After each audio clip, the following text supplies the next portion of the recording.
আসসালামু আলাইকুম এভরিওয়ান। কি অবস্থা সবার? আশা করি সবাই ভালো আছেন, সুস্থ আছেন, সুন্দর আছেন। আমি আলহামদুলিল্লাহ একটু অসুস্থ আছি। অ্যান্ড আমরা অনেকটুকু কাজই করে ফেলছি। আমাদের এপিআই থেকে একটা সিঙ্গেল ড্রিংকের জন্য ডাটাগুলোকে নিয়ে আসা, সাথে, সাথে সেগুলোকে প্রি-প্রসেস করা।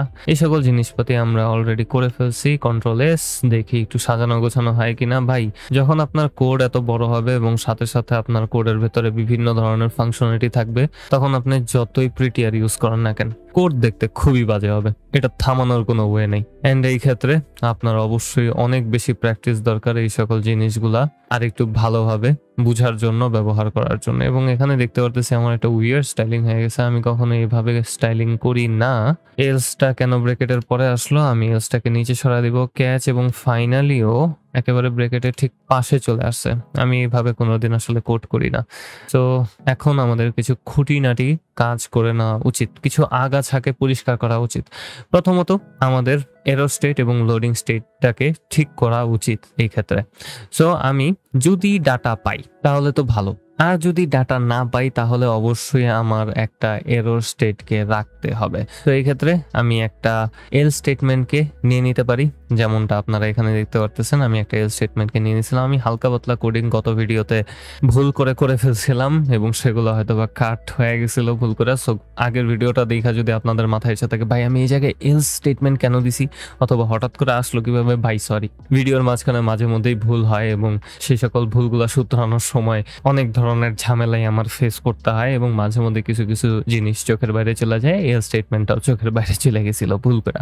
সো এই ক্ষেত্রে এখন আমি এই এল স্টেটমেন্টটাকে ব্যবহার করতে পারি একটা এরর স্টেটকে ডিসপ্যাচ করে দেওয়ার জন্য।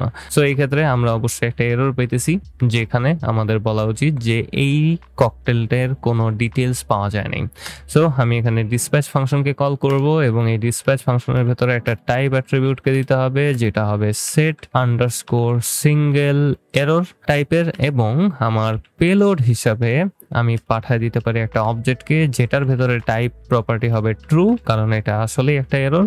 এবং সাথে সাথে আমার একটা মেসেজকেও দেখানো উচিত। সো মেসেজ কোলন, এবং এটার ভেতরে আমি দিয়ে দিতে পারি no cocktail details found for this ID, অথবা আমি জাস্ট ফাউন্ড পর্যন্তই রাখতে পারি। এন্ড যদি কোনো এরর পাই তাহলে আরেকটা এররকে ডিসপ্যাচ করা উচিত। সো আমি সেম জিনিসটাকে এখান থেকে কপি করে নিব এবং আমাদের ক্যাচ ব্লকের ভেতরে পেস্ট করে দিব। যেহেতু এটা একটা এরর, এই ক্ষেত্রে আমাকে দেখাইতে হবে যে আমার ফেচ করার সময় কোনো একটা এরর হয়েছে। সো আমি এখানে দিয়ে দিব error fetching details. And finally আমি লোডিং স্টেটটাকে অফ করে দিতে পারি। সো ফাইনালি ব্লকের ভেতরে আমি আর একটা ডিসপ্যাচ ফাংশনকে কল করব, যেটার ভেতরে টাইপ অ্যাট্রিবিউটকে দিতে হবে এবং এই টাইপ অ্যাট্রিবিউটটা হবে সেট সিঙ্গেল লোডিং টাইপের। অ্যান্ড আমার এখানে পেলোড আকারে আমি ফলসকে পাঠিয়ে দিতে পারি। অ্যান্ড আমাদের লোডিং স্টেটটা এখানে অফ হয়ে যাওয়ার কথা। অ্যান্ড আমি এই সকল স্টেটের সাপেক্ষে একটা লোডিং কম্পোনেন্টকে লোড করতে পারি এবং সাথে সাথে একটা এরর বাক্সকেও আমার স্ক্রিনে শো করতে পারি। সো ইউজ ইফেক্টের নিচে আমি জাস্ট চেক করব যে লোডিং ঠিকঠাক আছে কিনা। যদি লোডিং ঠিকঠাক থাকে তাহলে লোডিং কম্পোনেন্টটা লোড হবে। যদি লোডিং শেষ হয়ে থাকে তাহলে সেটা আর রেন্ডার হবে না। যদি এরর থাকে তাহলে একটা এরর মেসেজ, আর যদি না থাকে তাহলে কোনো কিছুই এখানে শো হবে না। সো আমি এখানে চেক করব ইফ লোডিং ট্রু নাকি ফলস। যদি ট্রু হয় আমি ডাইরেক্টলি এখানে রিটার্ন করে দিতে পারি লোডিং কম্পোনেন্টটাকে। সো লোডিং কম্পোনেন্টটাকে এখানে রেন্ডার করে দিলাম। এন্ড আমি এখনই রিয়েলাইজ করলাম যে আমি লোডিং স্টেট নিয়ে আমি নিছিলাম is loading state. So is loading, আমি কি এখানে এটাকে ডিস্ট্রাকচার করিনি? না, খুব সম্ভবত করি নেই। ও, আমি ইজ লোডিং নিয়ে আমি সিঙ্গেল লোডিং নিছিলাম। দেখছো অবস্থাটা, ভ্যারিয়েবল নাম ভুলে গেছি। তো সিঙ্গেল লোডিং যদি ট্রু হয় তাহলে লোডিং কম্পোনেন্টটা এখানে শো করবে। সো আমি রিলোড করলে আপনারা দেখতেই পারতেছেন যে লোডিং কম্পোনেন্টটা এখানে শো করতেছিল। এন্ড সাথে সাথে আমি এখানে চেক করব যে সিঙ্গেল এরর ডট টাইপ কি। যদি এটা ট্রু হয়, ট্রু টাইপের হয়, তাহলে আমি রিটার্ন করে দিব একটা ডিভ ট্যাগকে। তো একটা ডিভ ট্যাগ এবং এই ডিভ ট্যাগের ভেতরে আমি মেসেজটাকে শো করব। So single error dot message. বানান কি আমি পারবো? হ্যাঁ, বানান আমি পারবো। এন্ড ডিভের জন্য কিছু ক্লাস নেম আমি অ্যাড করে দিতে চাই। এটা একটু অ্যালার্ট আকারে রাখবো আমি। সো অ্যালার্ট, সাথে সাথে অ্যালার্ট ড্যাশ ডেঞ্জার দিয়ে দিব, কারণ এটা ডেঞ্জার অ্যালার্ট। সাথে সাথে আমি টেক্সটকে সেন্টার করে দিতে চাই, so text dash centre. And আমার মনে হয় না অন্য কোনো কিছুর দরকার পড়বে। আমি একটু রিলোড করে দেখি সবকিছু ঠিকঠাক আছে কিনা। আমি ইন্সপেক্ট টুলে একটু চেক করব, কনসোলেও কোনো ধরনের এরর নাই। অ্যান্ড আমার মনে হয় আমরা এই খুঁটিনাটি জিনিসগুলোকে এখন ইমপ্লিমেন্ট করে ফেলছি। অ্যান্ড আমাদের ফাইনাল পর্বে আসা উচিত। আমাদের এই পেজটাকে সাজানো গোছানো করে নিতে হবে। আমাদের ডাটা আছে, আমরা এরর হ্যান্ডেলিং করতেছি, আমরা লোডিং স্টেট হ্যান্ডেল করতেছি, এবং সকল জিনিস এখন রেডি আছে জাস্ট ডাটাগুলোকে স্ক্রিনে রেন্ডার করার জন্য। তো আমরা ডাটাগুলোকে কিভাবে স্ক্রিনে রেন্ডার করতে পারি? আমি এখানে রেফারেন্স প্রজেক্টে আছি আমাদের, এবং আপনারা যদি লক্ষ্য করেন তাহলে দেখবেন যে রেফারেন্স প্রজেক্টের এই সিঙ্গেল ডিটেলস পেজের জন্য আমরা বাঁ দিকে ইমেজটা দেখতে পারতেছি এবং ডান দিকে ডিটেলস গুলাকে দেখতে পারতেছি, এবং সবার উপরে একটা বাটনকে আমি এখানে রেন্ডার করে দিছি যেটা আমাকে আবার হোম পেজে নিয়ে যাবে। সো আমার মনে হয় আমি যদি এখানে এই পেজটাকে তৈরি করতে চাই তাহলে আমাদের এই কম্পোনেন্টটা আরো বেশি হজবরল হবে। সো এটাই বেস্ট প্র্যাকটিস হবে যে আমি এটার জন্য নতুন একটা কম্পোনেন্টকে যদি তৈরি করে নিই। সো এই ক্ষেত্রে আমি কম্পোনেন্টস আসবো এবং নতুন একটা কম্পোনেন্টকে তৈরি করব যেটার নাম দেবো আমি ককটেইল ডিটেলস। এন্ড বানান লিখে ফেললাম JSX এন্টার RAFCE এন্টার, এবং এটার ভেতরে লেখা থাকবে this is the details. And আমি সিঙ্গেল ককটেল ডট JSX এ এসে এটাকে একটু রেন্ডার করে দিতে পারি। সো সিঙ্গেল ককটেল পেজটাকে এখান থেকে সরায় দিব, আমি আমার প্রজেক্টে চলে আসব এবং এখানে ককটেল ডিটেলস কম্পোনেন্টটাকে রেন্ডার করে দিব। এবং রেন্ডার করে দেওয়ার পর আমরা যদি এখানে লক্ষ্য করি তাহলে কম্পোনেন্টটা রেন্ডার হয়ে গেছে, স্ক্রিনে শো করতেছে দিস ইজ দ্য ডিটেলস, এবং বাকি স্টাইলিং গুলো আমি ককটেল ডিটেলস এর ভেতরে করতে পারি। তো আমরা ককটেল ডিটেলসে অবশ্যই ডাটাগুলোকে নিয়ে আসব। আমরা দুই উপায়ে ডাটাগুলোকে পাইতে পারি।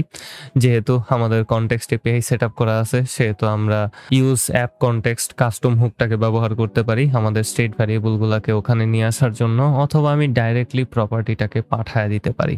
আমি আপাতত ডাইরেক্টলি প্রপার্টিটাকে পাঠায় দিব। So details is equals to details, and আমার এখানে একটা এক্সপ্রেশন নেওয়া উচিত ছিল, ডিটেলস দিয়ে দিলাম, এন্ড আমাদের কাজ শেষ। এবং ককটেল ডিটেলস কম্পোনেন্টে আমি এটাকে ডিস্ট্রাকচার করে নিতে পারি। তো এখানে আমি ডিস্ট্রাকচার করে নিব আমাদের ডিটেলস গুলাকে। তো ডিটেলসটাকে আমি এখানে পাবো, এন্ড আমি এখন নিচে ডিস্ট্রাকচার করে নেব। সো আমি আপাতত নেমটাকে ডিস্ট্রাকচার করে নিতেছি দেখার জন্য যে সবকিছু ঠিকঠাক কাজ করতেছি কিনা, এন্ড আমি নেমটাকে এখানে রেন্ডার করে দিব। সো নেমটাকে এখানে রেন্ডার করে দিলাম, এন্ড দেখতে পারতেছি যে মার্গারিটা লেখাটা এখানে চলে আসছে। Let me just go to home page, এবং এখান থেকে যে কোনো একটা ড্রিঙ্ককে আমি চুজ করে নেই, বিগ রেড।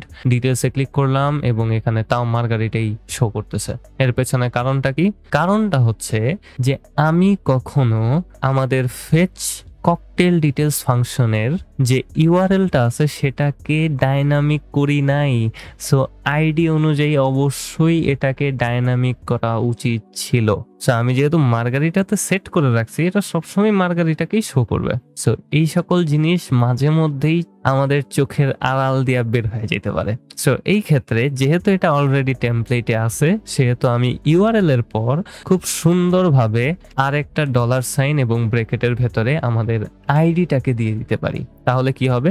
আইডিটা ফেচ হয়ে যাবে আমাদের ইউআরএল থেকে, এবং সেটা আমাদের এপিআই ইউআরএল এর ঠিক পরে বসে যাবে। সো এখান থেকে আমাদের এপিআই এর যে ইউআরএলটা ছিল সেটার আই ইজ ইকুয়ালস টু আগে থেকে একটা আইডি সেট করা ছিল। আমি এই আইডিটাকে এখন এখান থেকে সরাই দিতে পারি, এবং ইকুয়ালস টু সাইনের পর আমরা সিঙ্গেল পেজের যে রাউটটা আছে সেটার পরে একেবারে একটা ডাইনামিক রাউটকে সেট করছিলাম, এবং সেই ডাইনামিক রাউটের যে প্যারামিটার ছিল আইডি সেটাকে ডিস্ট্রাকচার করে নিছিলাম ইউজ প্যারামসুকের মাধ্যমে, এবং আমি এখন এই আইডিটাকে ব্যবহার করব আমাদের এপিআই ইউআরএল এর ঠিক পরে বসায় দেওয়ার জন্য। সো আমি যদি এখন আমাদের হোম পেজে যাই, ডিটেলসে ক্লিক করি, তাহলে আমি সঠিক নেমটাকে দেখতে পারবো। সো ড্রিঙ্গোতে ক্লিক করলাম, আমি এখান থেকে সাংগ্রিয়া, আমি জানি না উচ্চারণ কেমনে করতে হয়। সো ডিটেলসে ক্লিক করলাম এবং নেমটা আমি সাংগ্রিয়াতেই দেখতে পারবো। সো এখন আমরা অ্যাকচুয়ালি রেডি আমাদের সিঙ্গেল ককটেইল পেজটাকে তৈরি করার জন্য।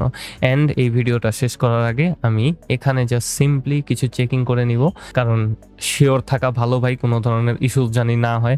এই ক্ষেত্রে অবশ্যই শিওর থাকা ভালো যে সব টেকিং হয়ে গেছে।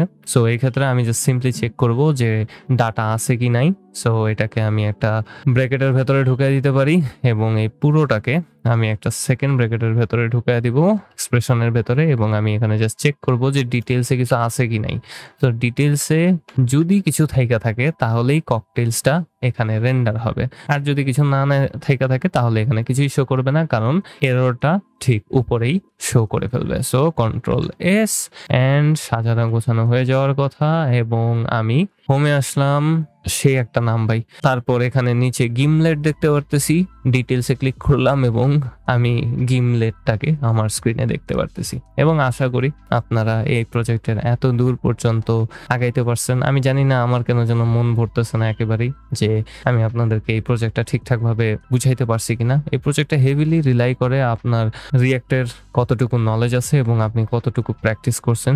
যদি আপনাদের এই ফুল প্রজেক্টের কোনো একটা জিনিস ঠিকঠাকভাবে মাথায় না ঢুইকা থাকে তাহলে অবশ্যই আমি রেকমেন্ড করব আপনারা ওই টপিকটার একটু রিসার্চ করেন। অ্যান্ড ওই টপিকটার উপরে আমার এই সিরিজেও অলরেডি ভিডিও করা আছে। আমি সবগুলা জিনিসই আগে থেকে কভার করার চেষ্টা করছি। কিছু কিছু নতুন জিনিস আসবে যেগুলো জাস্ট ফাংশনালিটি বাড়ানোর জন্য, সেগুলো আপনারা নিজের মতো ইমপ্লিমেন্ট করে নিতে পারেন। এখানে মোস্ট অফ দ্য জিনিস যেগুলো আমি করছি সেগুলো আমার ওয়ে, আমি এভাবে করতে পছন্দ করি। কিন্তু আপনারা যদি অন্য কোনো উপায় করতে পছন্দ করেন, ইটস ওকে।